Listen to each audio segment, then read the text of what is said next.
Decine di veicoli, auto, furgoni, camion e poi pneumatici, pezzi di motori, elettrodomestici e rifiuti di ogni tipo lasciano allibiti le immagini girate dall'alto dalla Guardia di Finanza di Treviso, che ha sequestrato 3 discariche abusive per un totale di 6.100 metri quadrati al termine di un'operazione condotta dai militari della Compagnia di Castelfranco e della sezione aerea di Venezia.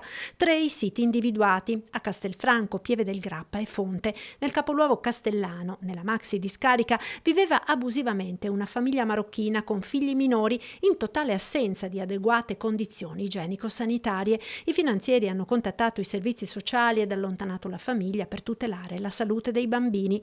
Imponente la quantità di rifiuti nella seconda discarica abusiva scoperta a Fonte, volume stimato dall'ARPAV in 10.000 metri cubi, prevalentemente carcasse di veicoli. Anche qui, tra i rifiuti, il gestore viveva con il figlio in un edificio abusivo con il tetto in lastre d'amianto. Anche in questo caso è stato contattato il comune per cercare una sistemazione alloggiativa temporanea alla famiglia. La terza discarica, anche questa gestita da un cittadino marocchino, è stata individuata a Pieve del Grappa. Qui erano stoccati soprattutto elettrodomestici, apparecchiature informatiche, bombole e taniche di idrocarburi.